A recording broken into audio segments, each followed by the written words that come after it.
Okay, perfect. Good evening, everyone. It's so exciting to bring together two amazing acronyms tonight, being JEDI and RISE, which is the Radow Institute for Social Equity.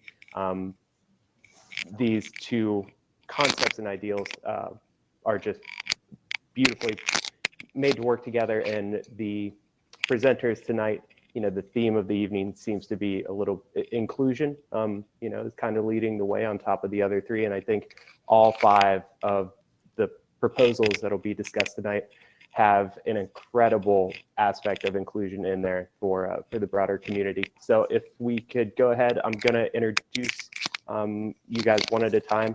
If you could give us a summary of your project and tell us what a grant from this JEDI evening would allow you to do to continue your work. So if we could start with Jason and OwlSwap.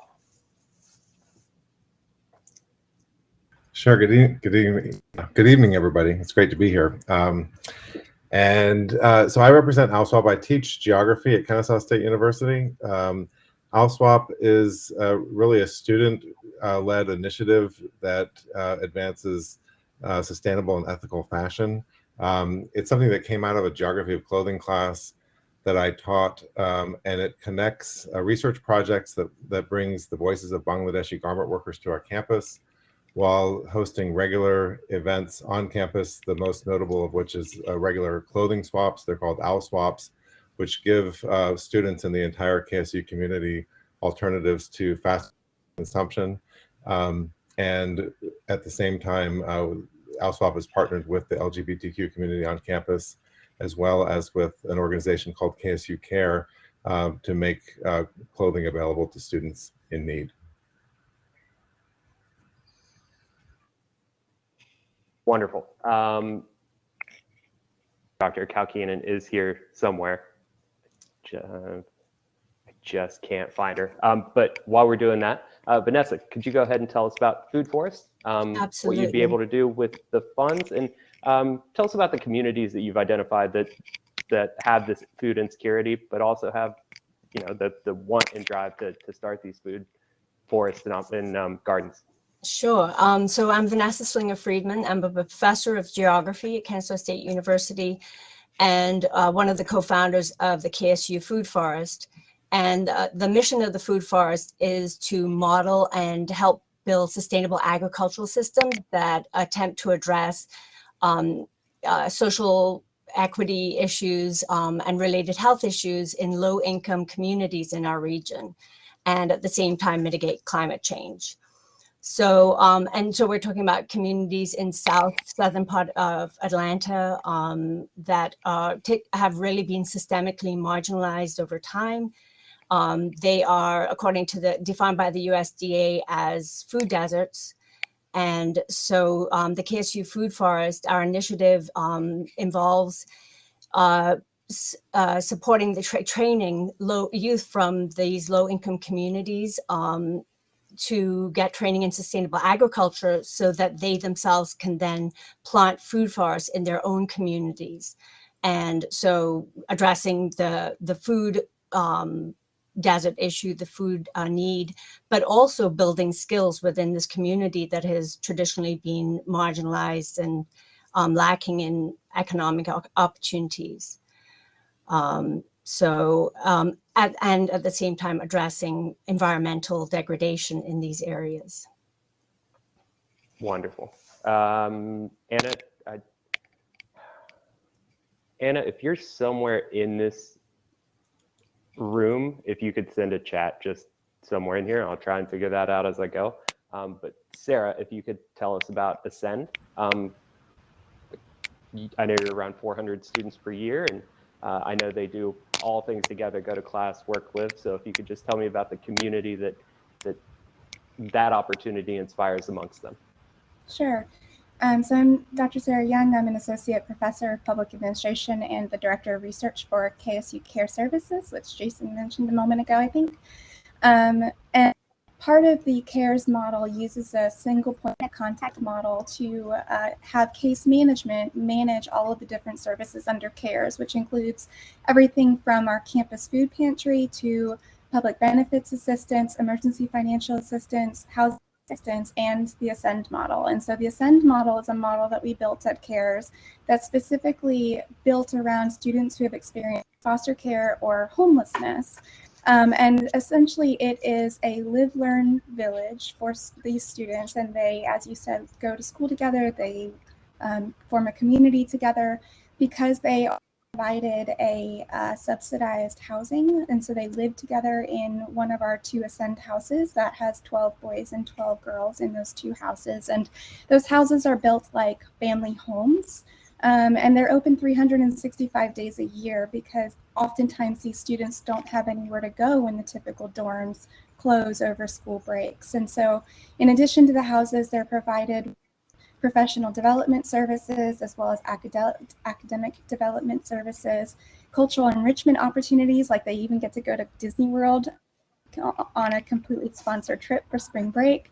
And they are hopefully using that community to support each other in persistence and graduation rates, because only about 3% of foster care youth graduate from college on average. So, and that's three, not 33. Which is pretty astounding and shocking. And so the Ascend model is helping to address that. And the research that I'm doing helps to evidence that model, we hope, and evidence the impact of that model so that model can be translated to universities and colleges across the world. Fantastic. That leads us into Lara. I think some of the students that are helped by Sarah's group, hopefully not, but could end up needing help later in life and would be part of your program. So thank you so much, Joey. I'm glad to be here tonight. I'm Lara Smithson. I'm in the English department. I'm an associate professor of English. I've been working with an organization called Common Good Atlanta that was established in 2008, really, and then formalized in 2010. And the aim of Common Good Atlanta is to develop educational programming that is delivered to incarcerated individuals and returning individuals at the time of reentry. And Common Good has a very rich program inside of prisons across the state in partnership with Georgia State, Emory, Georgia Tech, and Morehouse primarily.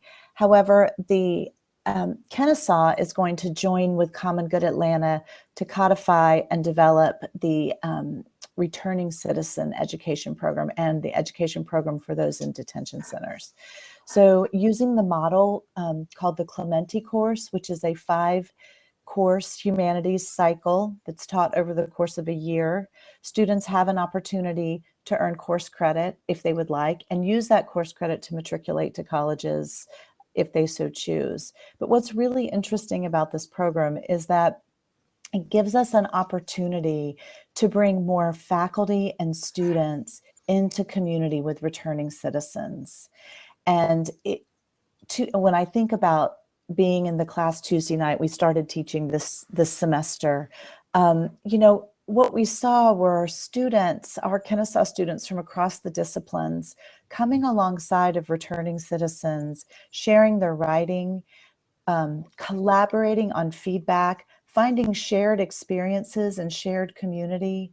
And so this project, while at the beginning stages, we're looking to expand it to include more faculty, more students, and also to assess the value and the impact of this. The Clementi course cycle was awarded the NEH Gold Medal in 2014 and the Presidential Medal from Obama in 2000, I believe it was 2000, it might have been 2014 as well.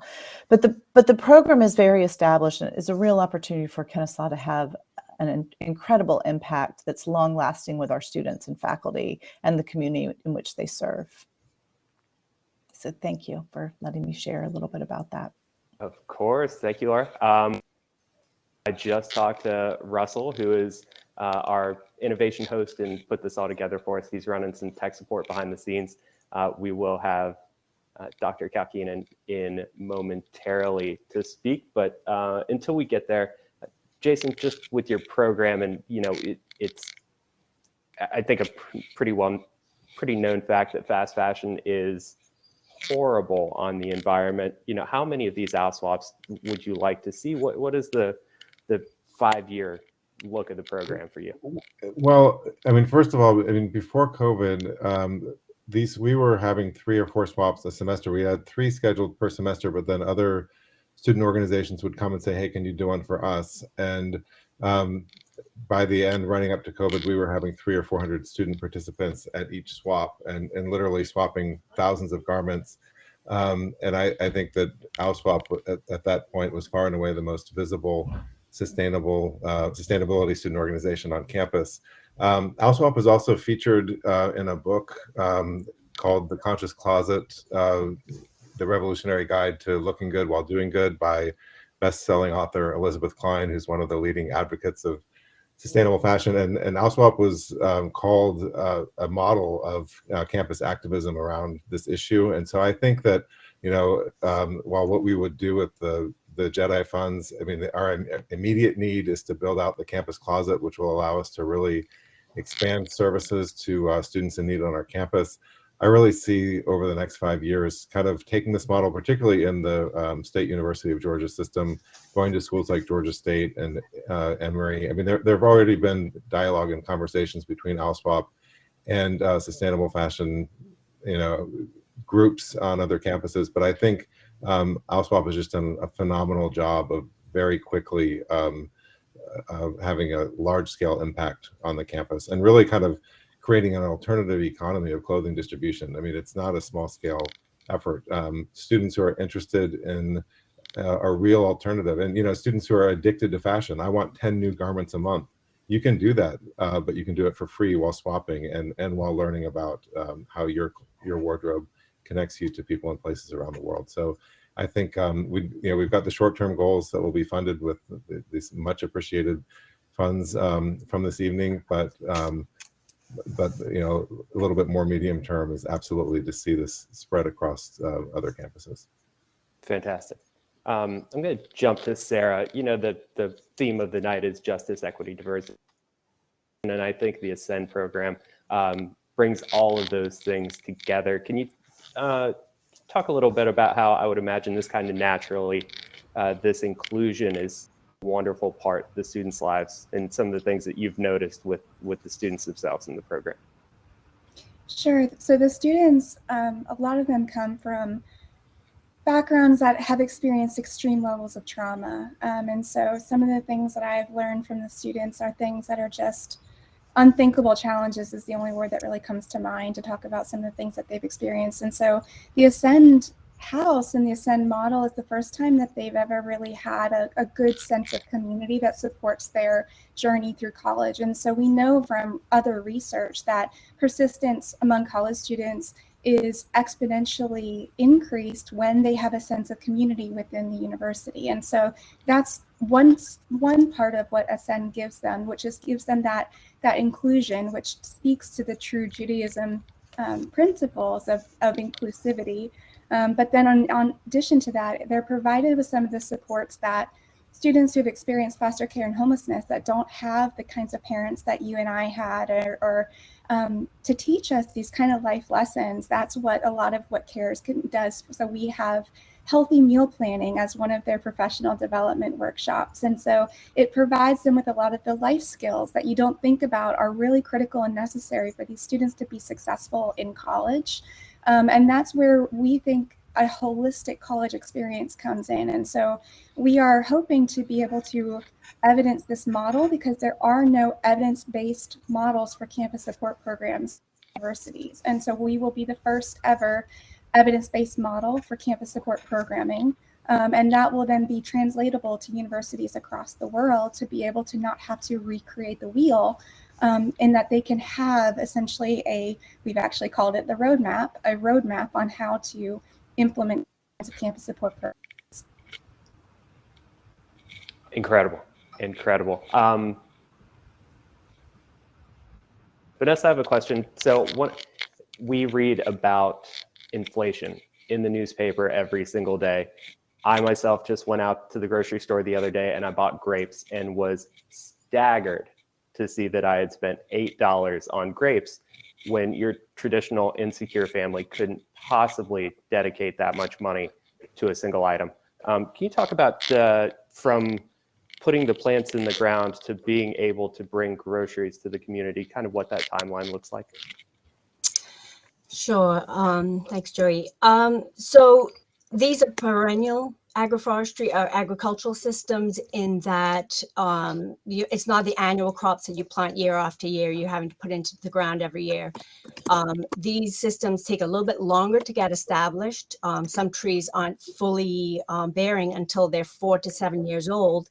But when they do get established, they're low maintenance. But more important than that, they provide food year after year after year for decades. If you have a well-established, good food forest system, it can produce food you can expect it to be there for 5-6 decades. So that's something that's really valuable to a community, particularly one where, the food that you can access is potentially not particularly nutritious and maybe fast food, that getting access to fresh, nutritious vegetables and fruit might be a rarity. And so these perennial systems are providing fruits, nuts, you talk about grapes, so vine crops, herbs, stuff that underground crops, mushrooms. I mean, these systems are very diverse, so that's a benefit to the community. It's a diverse, very nutritious, dense food that can be available in with these systems that, while maybe don't pop up as quickly as a community garden, the garden boxes that you see, those pop up quickly, but they tend not to be sustainable because there are studies that show that they only last as long as you have that key person, that one person constantly working at and being there. And there's a lot of exhaustion with those kind of systems, whereas the food forests being perennial systems, and once they're established, you can come back, you cannot maintain and come back in 5 decades and it would still be there.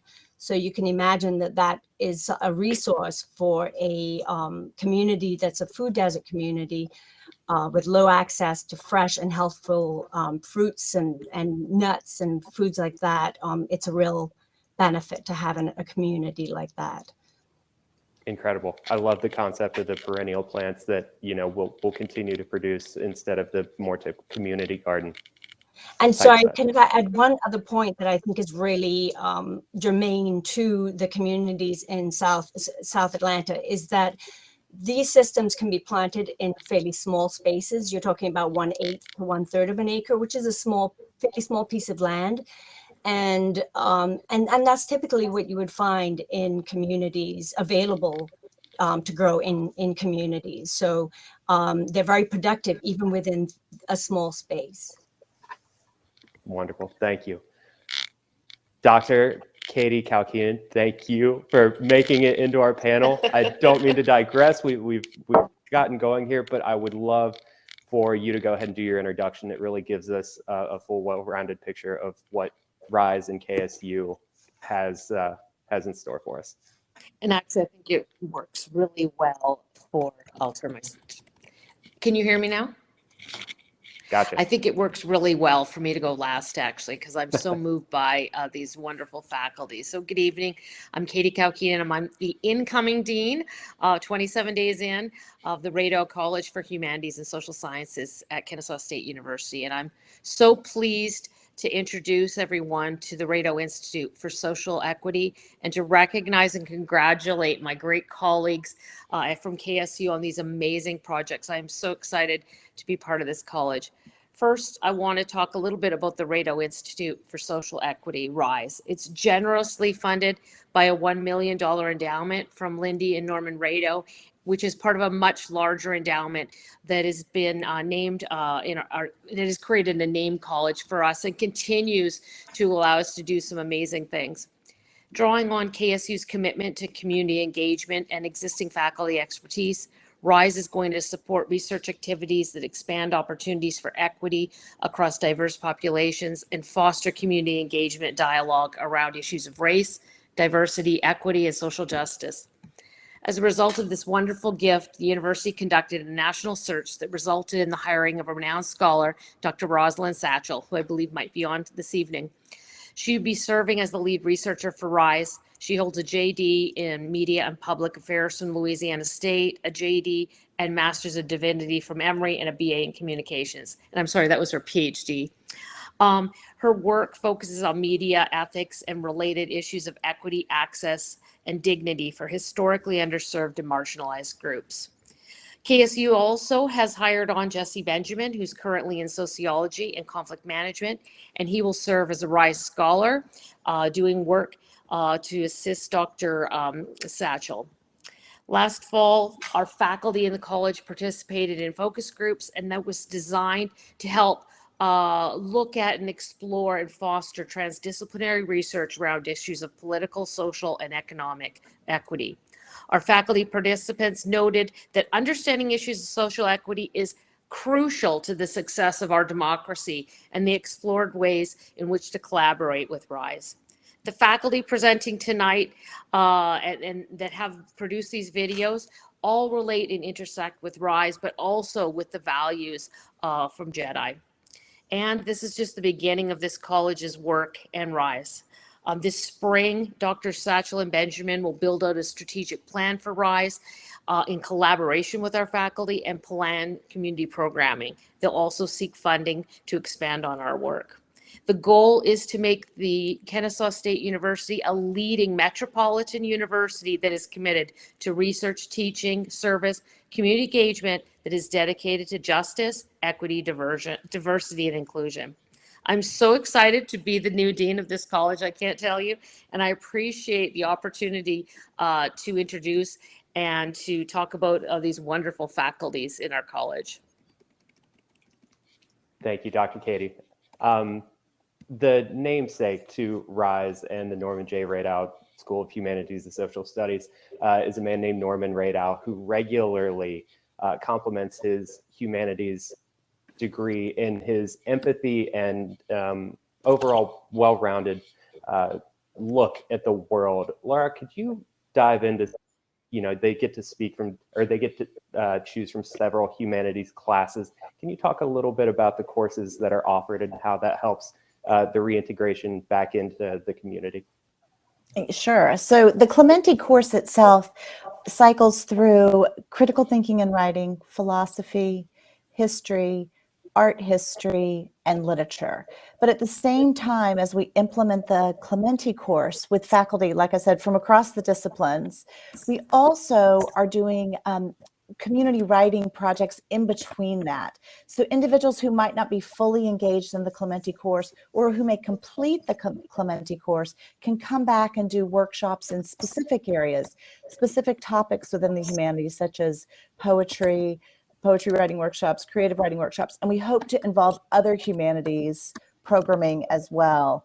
The Clementi course allows them to earn 6 credit hours, and I think what's so valuable about that is that it opens the door to show returning citizens and system impacted individuals and their families that there is a place for them in higher education if that's what they would like to pursue. And I think having faculty and students alongside also creates a bridge and a transition for that type of programming. So we're so excited to be able to be a part of this and to really focus on reentry.